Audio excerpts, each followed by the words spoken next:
ना कि भाई ये गीत आता है कि नीला घोड़ा रासवार मारा मेवाड़ी सरदार राणा सुन तो ही जाई जो जी मेवाड़ी राणा सुन तो ही जाई जो जी। मैंने कहा ना कि अगर अकबर घबराता था तो किससे?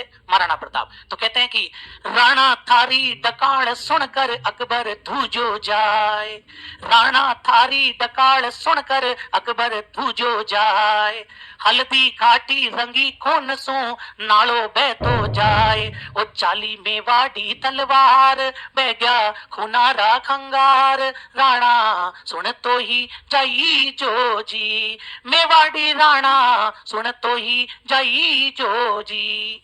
कहते हैं कि जब हल्दी घाटी का जो मैदान था वहां पर यूं कहते हैं कि युद्ध के दौरान एक एक इंच रक्त की परत जमा हो गई थी और उस स्थान को इसीलिए आज भी रक्त तलाई के नाम से जानते हैं। किस नाम से जानते हैं?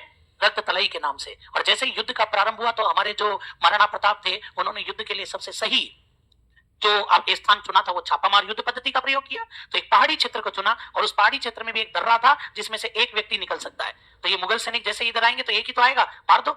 लेकिन ध्यान रखना फिर बाद में मुगल सेना ने वहां पर युद्ध लड़ने से इनकार कर दिया और ये मुगल सेना नीचे की तरफ आ गई थी और वहीं पर वास्तविक युद्ध हुआ। और उस वास्तविक युद्ध में महाराणा प्रताप ने अपना भाला फेंक करके और सीधे किस पर वार किया? मान सिंह। किस्मत उस दिन अच्छी थी, मान सिंह को लगा था कि मौत को टक से छूकर वापस आ गया हूं। ध्यान रखना क्यों? क्योंकि भाला बिल्कुल पास से निकला। वो भाला जो था वो महावत को चीरता हुआ, वो महावत जो हाथी को चलाने वाला होता है, और ओदा जिसमें वो बैठा हुआ था ओदे को तोड़ता हुआ निकल गया।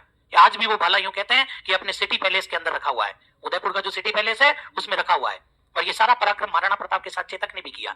चेतक ने जाकर के मान सिंह के हाथी मर्दाना पर अपने दोनों पैर जमा लिए थे, ठीक है ना। तो ये बताया जाता है कि चेतक चढ़ गयो हाथी पर और मान सिंह घबराए, चेतक चढ़ गयो हाथी पर और मान सिंह घबराए, भालो फेंक्यो महाराणा जद ओहदो टूट्यो जाए, और रण में घमासान मच जाए, बैरी रण सो भाग्या जाए, राणा सुन तो ही जाई जो जी। जब मानसिंह इस प्रकार, और ये ध्यान रखना, ओहदे के पीछे छुप गया तो सेना को लगा कि मानसिंह तो क्यों बोले साहब, और वो सेना वहां से क्या होती है? भागने लगती है। लेकिन जब सेना वहां से भागने लगती है तो एक, जब आप इतिहास पढ़ेंगे तब पता लगेगा कि चंदावल, चंदावल मतलब पीछे का भाग, वहां एक मिहत्तर खां था, उसने अफवाह फैला दी कि भगोमत अकबर युद्ध भूमि में विशाल सेना लेकर के आ रहा है। बस इसी स्टेटमेंट ने और मुगल सेना के अंदर एक मोटिवेशन का काम किया और सेना वापस डट करके खड़ी हो गई थी। लेकिन इधर जब वो चेतक जो हाथी के ऊपर जिसके पैर थे, जब वो अपने पैरों को वापस खींच रहा था तो मर्दाना के गले में एक खंजर लटक रहा था और उससे चेतक का पैर क्या हो गया था? ध्यान रखना, एक स्थान से कट गया था।